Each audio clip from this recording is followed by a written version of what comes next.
Welcome to Throwback Thursday, where we bring you a homeopathy hangout episode from our archives in case you missed it first time round. Because this episode may be a couple years old by the time you hear it as a throwback, some of the special offers, links, or content may not be valid anymore, so please keep this in mind when listening.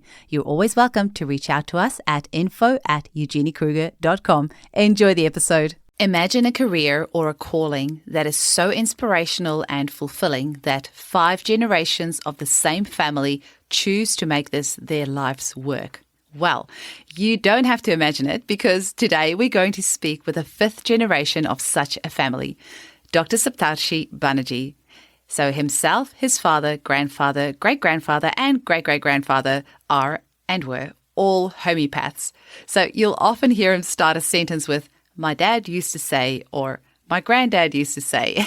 And you really get this feeling that homeopathy is absolutely ingrained in Saptarshi's DNA. I personally find it very inspirational that him and his family also use their wealth of knowledge to help the less fortunate by providing free care to those who need it through their charity, which we'll talk about in today's episode as well. So Saptarshi has a special love and deep, deep understanding of our homeopathic Materia Medica.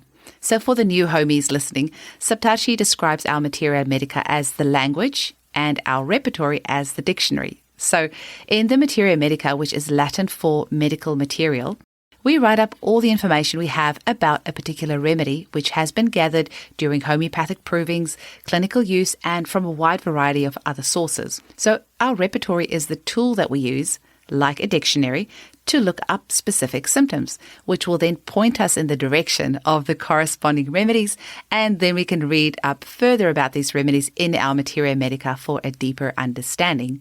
So due to us having an estimated 8,000 homeopathic remedies these days, unlike the original 120 or so 200 years ago, it's very easy as homeopaths to fall into the trap of just repertorizing a case, then finding the remedy from there, and it can sometimes just feel really overwhelming to find the right remedy for a client.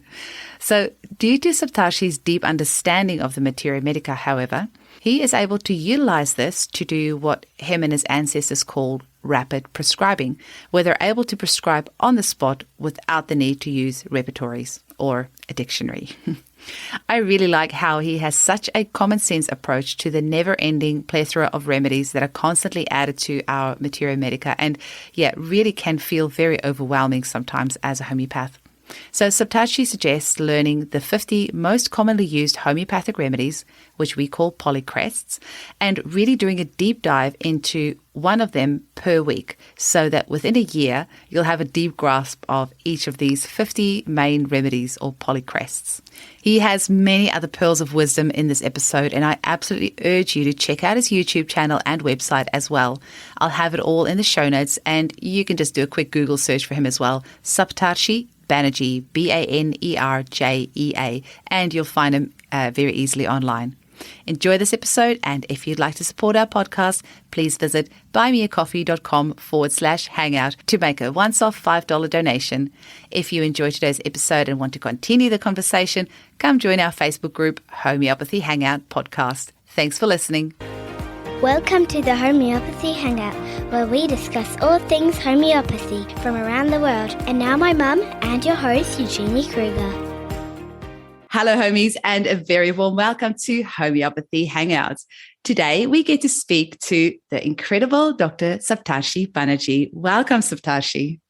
Hello, welcome. Thank you for having me here. I'm glad to share with you my experiences. Thank you. Wonderful. It's just such an incredible honor to have you on today. Now, normally, Saptarshi, I start this podcast by asking our guests how they were introduced to homeopathy, but you are a 5th generation, as in 5 generations of homeopath. So I have a feeling we can probably guess how you were introduced to homeopathy. So I think what I will ask you is, what was it like for you growing up in a household where homeopathy is literally part of your DNA? And did you always want to be a homeopath, or did you first want to study something else? To be honest, my dad's clinic was in the same place as our home. So, we used to live in the 1st and 2nd floor, and my dad's clinic was in the ground floor. So when I used to return from school and seeing lots of crowds of patients seeing him, and he's busy So that, that rubs off on you in some way. And, from very early age, say perhaps 12, 13, I dreamed of, I'll be having this kind of crowd waiting for me. So it was a part of seeing that aura and growing up in that. So that was one of the factors. Also, from a young age, learning, like it was like A for aconite and B for belladonna and C for chamomile. It was like that almost. So we grew up having homeopathic remedies, and so it was a part of our lives from a very young age. So, and that way I always wanted to be that. That's incredible. And I think you've got a few brothers as well and a sister, right? I have one sister. I have cousin brothers, just one sister, but she's not a homeopath. Okay, so I'm guessing you guys had a lot of homeopathy in your household for every little ailment. Yes. I had to laugh because when I was interviewing Rukshin Master, she was saying, she would see people come and kiss her dad's feet. I'm guessing you probably saw things like that as well, hey? I didn't have that opportunity, but I did, manage to see the crowds, people coming in stretchers, and those things do have an impact on you. Amazing. And I think she said she was like a teenager before she knew what paracetamol was, because you just don't get given it, right? Yeah, exactly. We haven't, and I didn't have the mandatory vaccinations as well at that point of time because my dad didn't want to.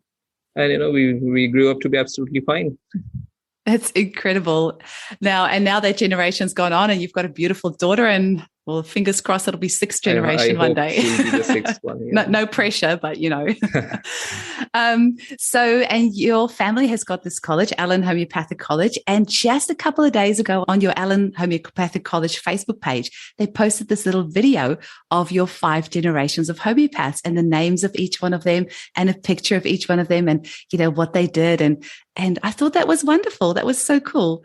And something interesting I noticed is that the spelling of the surname just changed slightly, like with the EE at the end or EA. Why was that? Yeah, it was initially EE, but my granddad insisted on having a little bit of difference. So he changed to EA, and we have followed that since. Banerjea's right now. I hope that will continue. Yeah. Well, us homeopaths are a little bit different anyway, so it makes sense that he would want to change his surname slightly. So one of your ancestors, they created this quick prescribing technique, right? And I think we're going to be talking a little bit about that today, right? Can you tell us a little bit about? You said Calcutta prescribing. What is that, and how does that work? If you go back in time, maybe say 100 years back, and Calcutta was considered as the Mecca of homeopathy, where every people from all over the country used to come and study in Calcutta. Vitulkas initially came to Calcutta.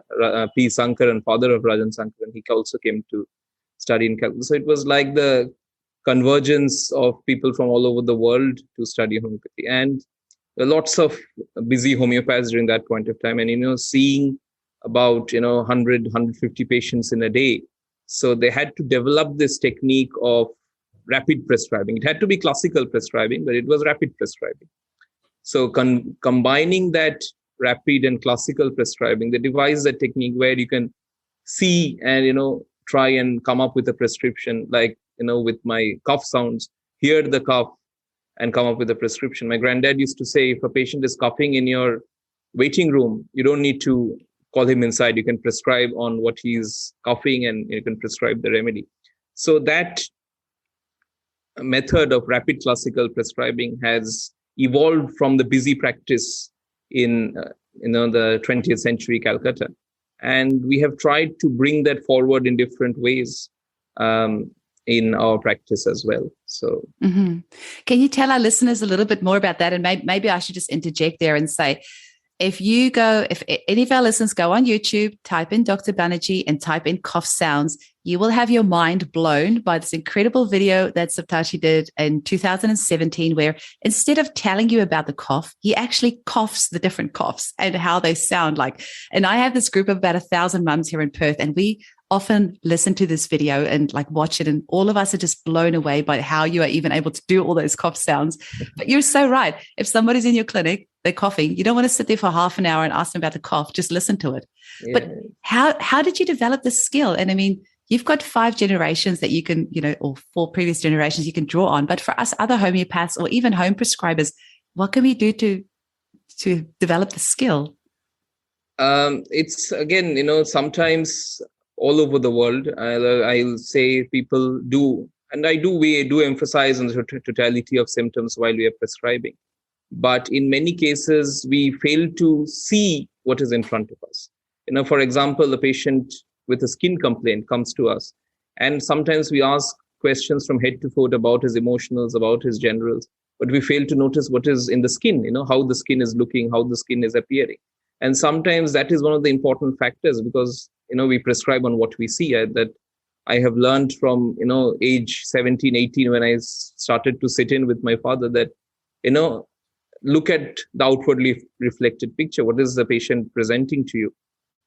So, you have to keep it simple, and you look for a skin case, prescribe on what you see. For a child, how the child is looking and behaving.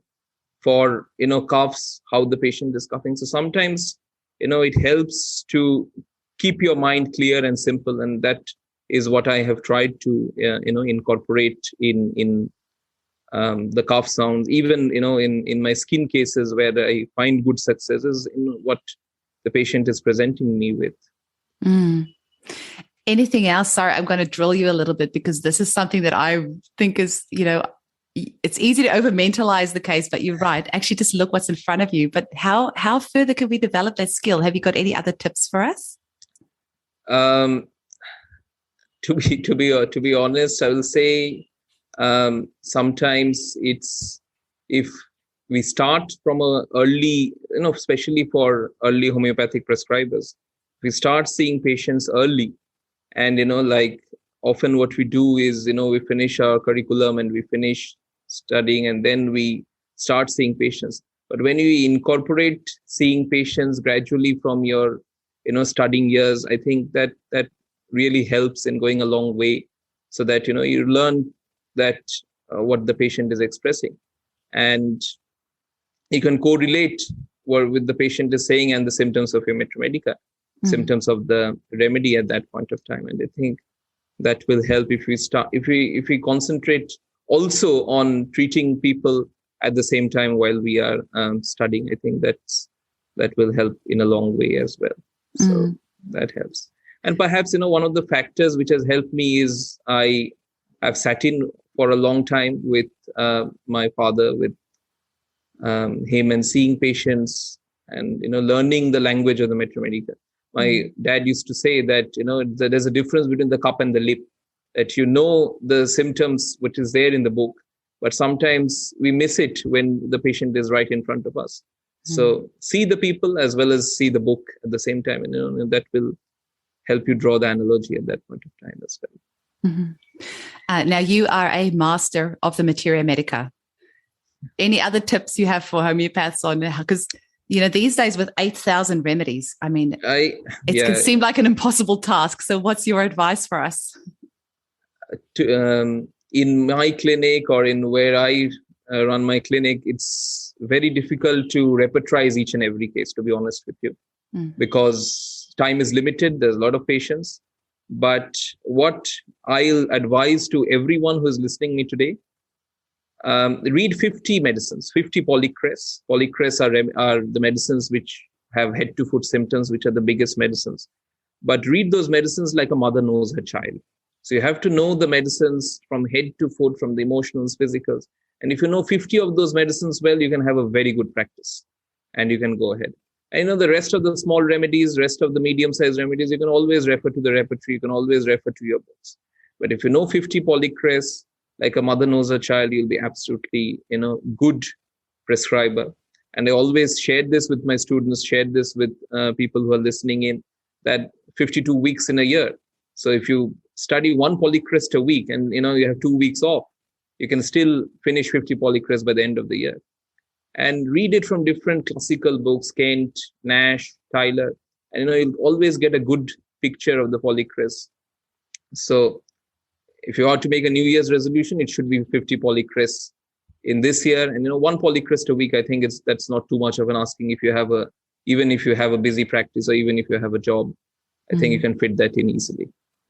I like how you've broken that down into a practical step. And sometimes, it can feel so overwhelming in the world of homeopathy, especially at the moment, because there's so many new prescribing methods, new remedies, everything else, and it can feel overwhelming. But I love what you're saying. one remedy a week. The polycress have worked for us the past 200 years. It's going to keep working for us, but knowing it really intimately.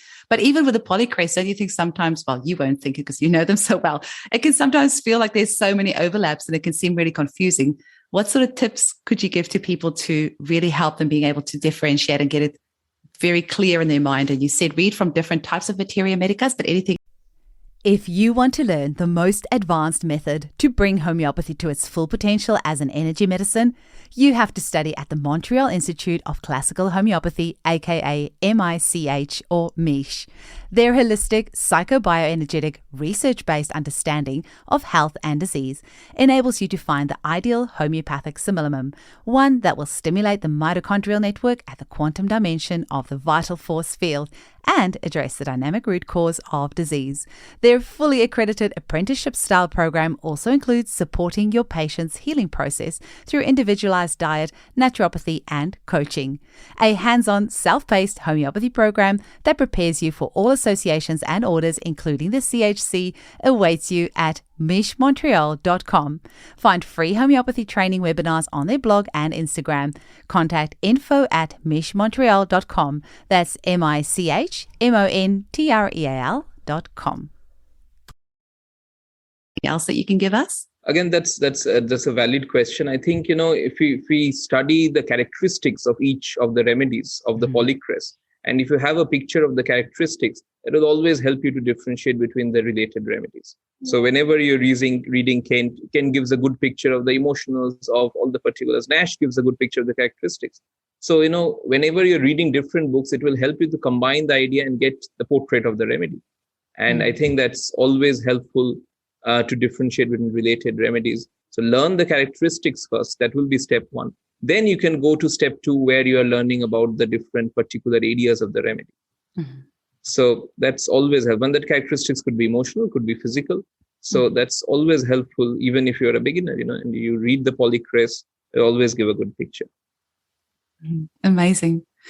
Now, talk to me a little bit about slum prescribing, because I know that you see so many patients in India, and there's so many areas that are so poor and so impoverished where they can't afford very expensive treatments. So you have this incredible opportunity there to obviously see a lot of people, but you have to prescribe pretty quickly.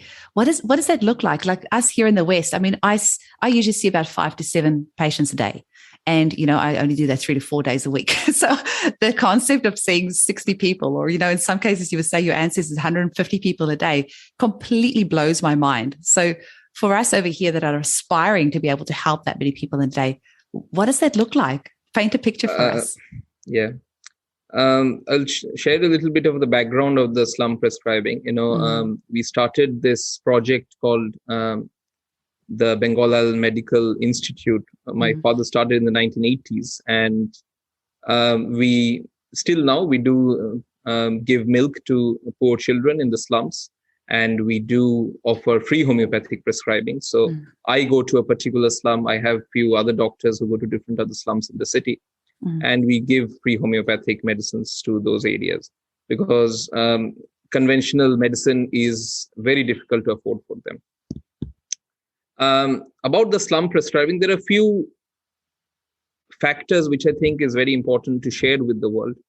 You have to understand here that most of the slum clinic patients we treat are absolutely uncontaminated pictures, because they haven't been on allopathic medicines. They're not on other conventional medications. So you get a very clear picture of the patient with clear modalities, with clear sensations. So in that way, that is a very good aspect where we can prescribe. Secondly, in those slum cases, one of the factors which is also important, that patients do come to us where they haven't been on other allopathic drugs. So that is also helpful, and they want to start with homeopathy. So that is one of the factors which is also quite interesting. So when we ask the patient, and, if you compare, when I obviously treat patients in the West, also in urban India, and, we ask about the food desires, we ask about the generals. And, with those patients in the slum clinic, somebody who is working as a manual laborer, you ask them, what do you like to eat? And, they will smile at me and say, it's only lentils and rice. I don't have the opportunity to have sweet, sour, salty. Wow. So, even getting generals is a difficult thing, with the food desire. You ask them about your dreams. I work day and night and I go to sleep. I don't have any dreams. I wake up in the morning. So, it's difficult to get even the generals. So, even with particular symptoms, like, I have a headache, this is the nature of the headache, and we prescribe on the basis of that, and the patient gets better. So that is one of the things which sets these people apart from, urban prescribing or prescribing in the Western world. And as I mentioned, about in say 3.5 hours, I have to see around 50-55 patients, in that point of time. Wow. But I try to make it rapid, and I try to make it classical as well. So, when you understand in those cases, there are lack of general symptoms, lack of emotional symptoms, because the patients don't have the opportunity to think about, how do I feel or what do I feel? If I don't work today, my children won't get food at night. So it's almost that kind of a situation there. So we get lots of skin cases, because in the slums with very close living, we get lots of skin cases. And again, prescribing on what we see, look at the skin, prescribe. I get a lot of respiratory cases as well. And again, I've developed the idea of the cough sounds, the children coughing, the adults coughing, patients with a lot of tuberculosis in the Indian subcontinent. So we get a lot of cough cases as well. And, fibromyalgia, body ache due to the excessive overexertion. So there comes the utility of the injury remedies as well. So primarily they are on the top, and I try to ask about the present complaint. So, if it's joint pain, how it started, location, sensation, modality, cause, onset, duration. So I ask about these 6 points. And if I get generals, I ask a quick generals. If I don't get that, I'll prescribe on what is the presenting symptom. And, I've done this since 2012, and it's still going strong. So, I think that's one of the things which you can incorporate, and it's still classical prescribing. You don't need to always give, like hours to the patient, but you can still give 10 minutes and get a good classical prescribing. And do you find that it becomes almost intuitive after a while, because you would probably, seeing as most of them probably do the same types of work and eat the same types of food, like do you find that you could almost look at a person and almost see what remedy that they're going to need because you do so many cases? To a certain extent, yes, I will say, but I try not to be prejudiced. So sometimes it gets to a point where I feel like when I see this kind of a skin, it's dry and there's cracks, and graphitis will come in my mind. But I try to limit myself. I think what else can come up? What else can come up? So I try to do that opposite way so that I don't become prejudiced. But it does come to you with the intuitions as well. It does, yeah. I think that intuition part of a homeopath is actually like just years of very hard work, and seeing lots of clients culminates in intuition. It doesn't come out of nowhere. It's actually lots of work behind that aspect of it. And another question is, if you think of your urban clients, I mean, because you travel the world with what you do, I just on Facebook, I see you in every photo is in a different country in the world. So you see clients from all over the world. And then if you contrast that with the slum prescribing, do you find that, as you said, with the urban prescribing, there's a lot of medications, a lot of suppressions, a lot of pharmaceuticals. Do you find that with the kind of clearer symptom pictures of the slums, where there's not a lot of suppression, that they do respond to homeopathy quicker, or is it about the same? That's a very practical question, and there are two factors of it. I do run a slum clinic. B, I also do run clinic in the rural areas of Bengal, where I go there about once a month. Again, in those areas, which in the village area, there's also lack of conventional medications. So in both the slums as well as in the rural areas, people are not so much dependent on conventional medicine.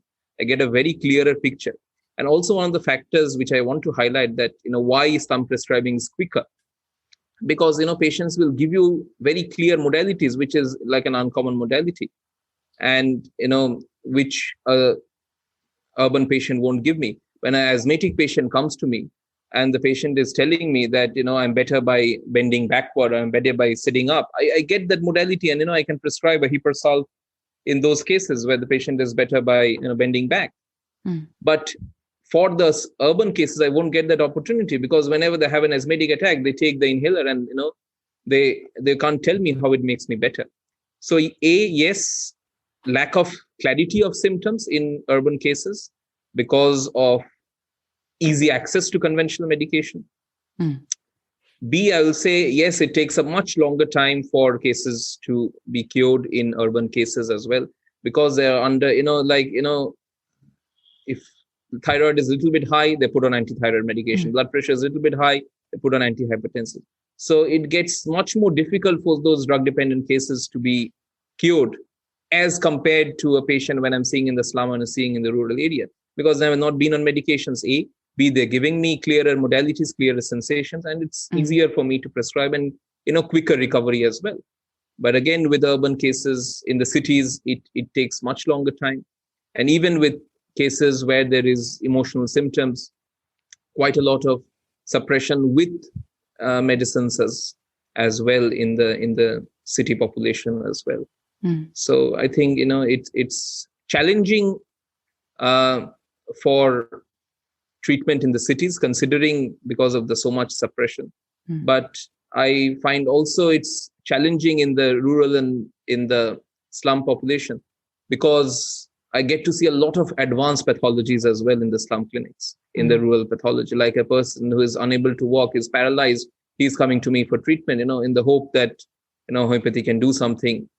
So, that's also a bigger challenge, because I get to see advanced pathologies where perhaps homeopathy can help.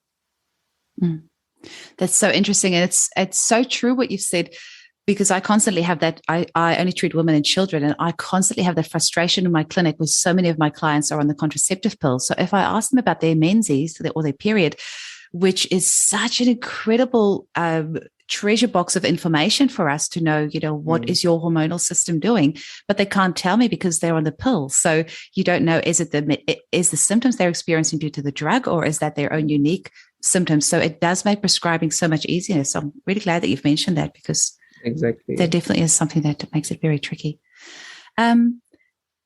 Anything else that you want to say to us about the slum prescribing or the urban prescribing, or anything that you think the homeopaths or the general public listeners will find really useful? We run a program in Calcutta, which is a 2-week program for foreign participants to come and see the slum prescribing. And I always emphasize that, in the Western world, or people who are listening from all over the globe, sometimes, we do throttle the patient and, ask for emotional symptoms, ask for general symptoms when they are not prevalent in the case. Obviously, in most of the cases, you'll find those to be there, but in some cases, those are not prevalent. And, we do not give that degree of importance to what the patient is saying, what the present symptom is, what's the modality, what's the sensation. So with years of slum prescribing, I have learned it's sometimes very important to give prime importance to what the patient is saying in terms of his particular symptoms, in terms of his modality, sensation. And sometimes that can itself be the totality to prescribe in those cases. So, in cases where you're stuck, I'll request those of you listening in today, go back to those cases, study those again, see what the patient was emphasizing on his major presenting complaint. So, sometimes that can be a guideline to prescribe in those cases as well. So that's very, very important. A.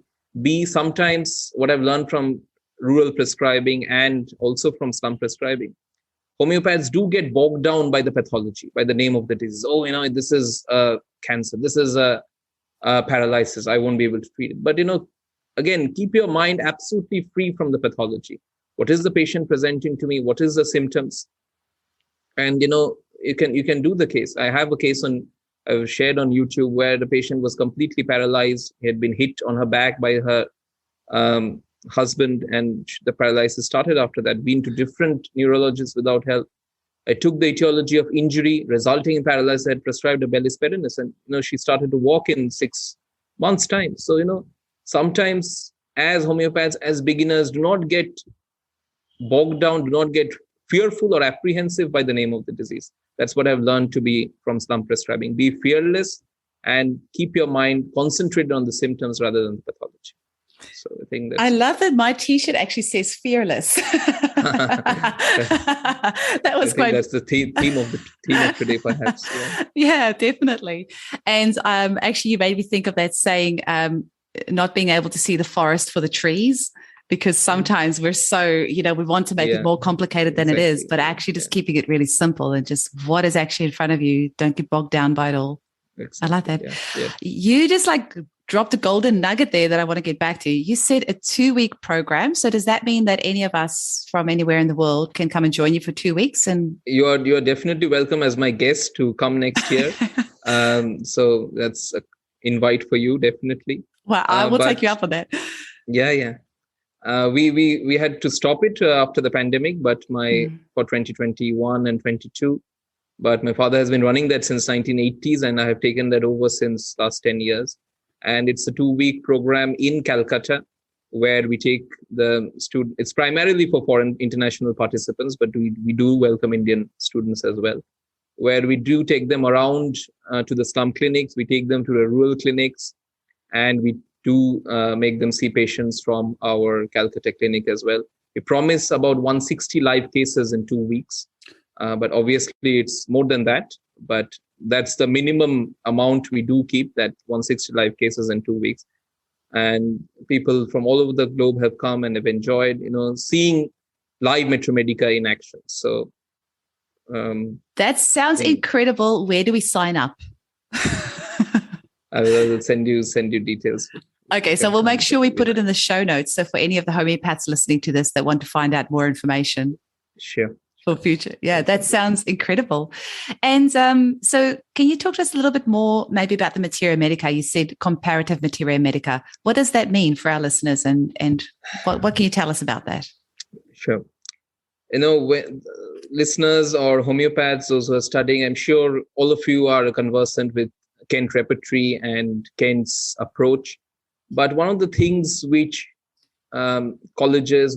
homeopathic colleges around the world do not emphasize, that Kent was an even avid reader of Materia Medica.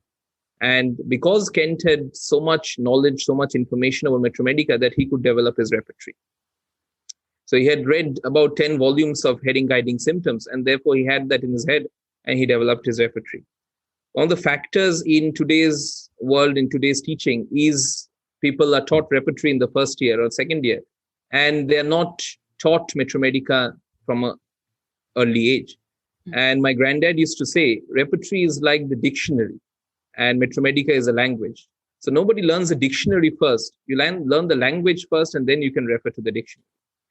So what I emphasize, or what I try to bring forward to the world, is that, again, going back to that, it's learn your Materia Medica, know your polychrest, and then you can always refer to your repertory for further information, for further enlightening yourself.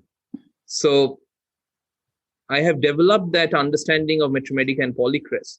And sometimes when you are reading the repertory or when you're looking up a rubric, you'll find 5 polycrests mentioned for one rubric. For burning, if you have a look, you'll find 10 polycrests mentioned.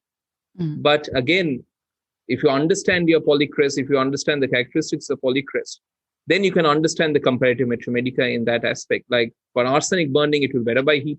For a sulfur burning, it will be better by cold. So, that is the understanding of comparative Materia Medica. And I have tried to incorporate that obviously as ancestral understanding, but N.M. Chaudhary's Materia Medica, if the listeners have heard of him, N.M. Chaudhary is a very good book, and he was one of the first Indian homeopaths to write a Materia Medica.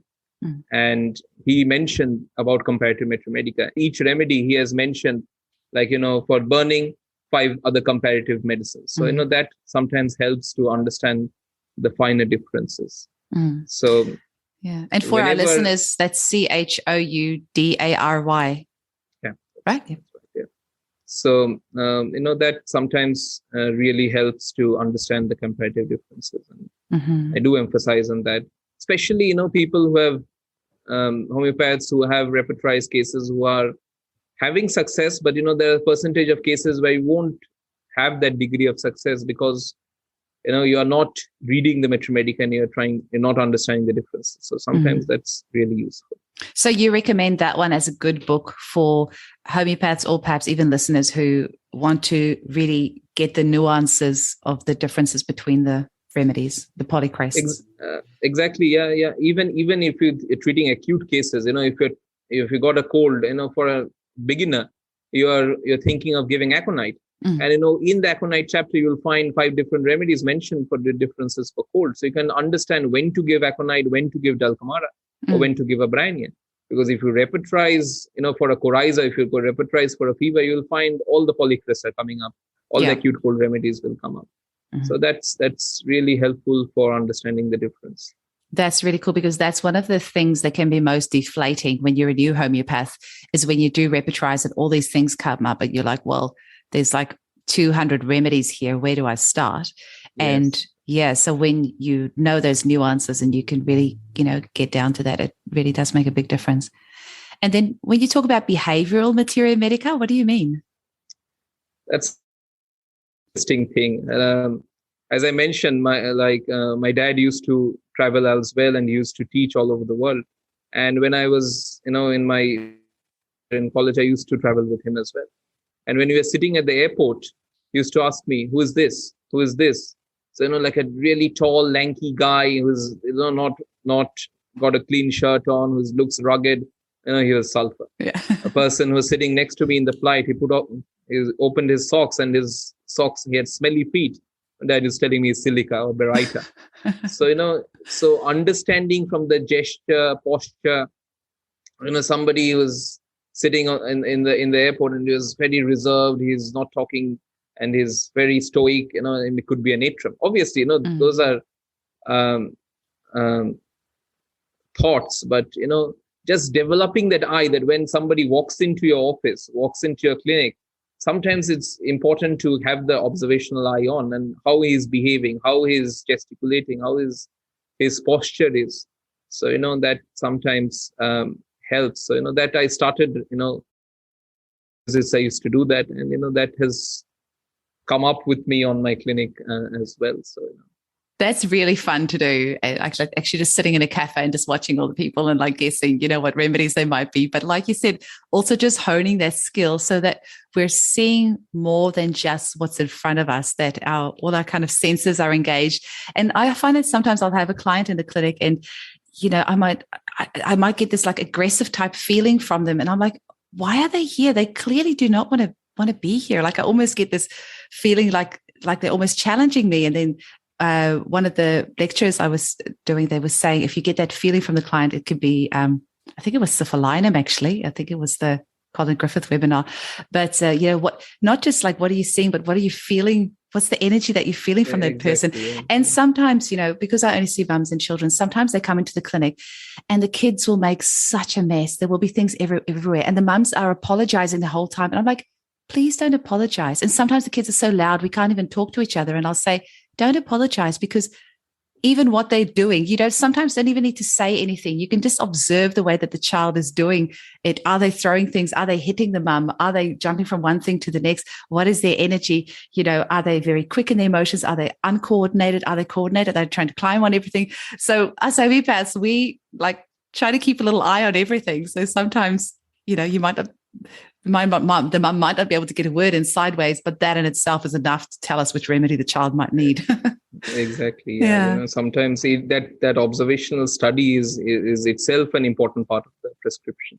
And I also like to share another thing, there's a very interesting book for the readers, People of the Materia Medica World by Gladwin. He was one of the students of Kent. And he mentioned, and that I think that I have loved that, it's a good read on your holidays as well. Like the sulfur grandson and the sorinum grandfather, they're together in the room, and sulfur wants the windows open and sorinum wants the windows closed. So, families who have, same characteristics, And I think that's a good read to understand that behavioral Materia Medica. That's very cool. Did you say the book was called People of the Materia Medica? People of the Materia Medica World. I've never heard of that. Okay, Yes. I'm going to look that up. Gladwin was perhaps a student of Kent, perhaps. Yeah. That's very cool because we have just had somebody on the podcast, 24th of June. Oh, actually, her episode's coming out today. Sunita Venchard, she released a book called I want to say it's Revive, but is it Revive? It's a short word like that, and it's about Queen Platina, like the evil Queen Platina, yeah. And then this person goes on, and each of the characters have got is based on the Materia Medica, and I actually think for our new students. It's such a good way to learn your Materia Medica as well. Like actually, it's a fun way. You can keep those thoughts in your head. You can go. That helps as you go forward. Yeah. Mm-hmm. Now you have an awesome YouTube channel, so that is one place that people can get hold of you, Saptarshi. But where else can people get hold of your work and your courses? And if they want to engage with you or book with you, or donate to your charity or something like that, where do they get hold of you? In my YouTube channel, you'll find all the teaching, as well as the part of the Calcutta program. There are quite a lot of videos on that as well. Mm-hmm. I have my own website, which was started last year, and you can find details about my courses. I do run a postgraduate program, which is based on the therapeutics, and it's a 12-session program. I'm into the second year for that. And I plan to start a new program on polycrest next year, which I think is 50 polycrest, like what I mentioned. And I'll try to do that. I'm trying to do that next year. And obviously, the Calcutta clinical program is run by me and my father. So that's, you'll find all the information in our website as well about the Calcutta clinical program. It's www.saptarshibanerjea.com. So you can find the details on that as well about our Calcutta program. And that's welcome to everyone. Our charity is, as I mentioned, is donating milk. We have 4 slum. We have 4 slum clinics actually, which is run by different doctors. So you can donate to the charity as well. It's also on the website. So those are some of the works which I try to do. Mm-hmm. And if I'm allowed to put in a personal special request, your videos, like the coughing video, that's my ultimate favorite.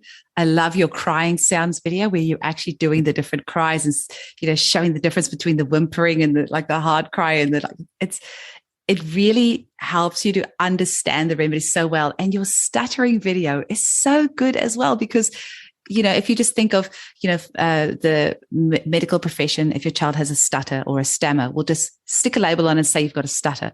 But in homeopathy, there's so many different types of stutter. So understanding how one is different to the other and how you actually make all those sounds. And it's amazing how you do that. So my personal request to you, please, Saptarshi, if you can do any more videos like that about coughs or about things that people do, you do it really well. And if you decide that homeopathy is boring and you want to go into acting, I think that would be a good role for you as well. You do that very good. Is there any last message that you want to leave our listeners with? When I started off in about 2006-07, that people around me used to say homeopathy is difficult. There are only a few successful homeopaths. You cannot be always successful in that. But for beginners, for students, for those who are contemplating joining homeopathy, I will say, homeopathy is fun and it is simple. So, always keep yourself simple. Don't make it complicated. That will always go a long way into you having a busy practice. And also, I learned this from my granddad, that if you love your Materia Medica, jewels will fall before you like the falls of Niagara. He used to say to me that, love your Materia Medica, be passionate about it. And what you'll see in my YouTube videos as well, I always share about how the person is, how the nature is. It's like Naxomica is my friend, or Pulsarilla is my wife. It's like that, so your drugs, like remedies, like, it's your family. And when you're passionate about homeopathy, you'll definitely have a good practice. You'll definitely help people. And one of the major ways of making homeopathy more popular in the world is by treating people, is by helping people. So, we do go and emphasize in different webinars about, teachings, but more you learn and more you can prescribe and help people, it will gain more importance in the present drug-dependent 21st century. So I think that's one of the very important things which I wanted to share. That is absolutely beautiful. And I think that quote, we need to get printed and have it put up in our clinics to just, keep us focused on what really matters. That's beautiful. Thank you so much for sharing your time so generously, Saptarshi. I know you're a very busy man, so I really appreciate today. And I know it's going to mean so much to so many people listening. Thank you so much. Thank you.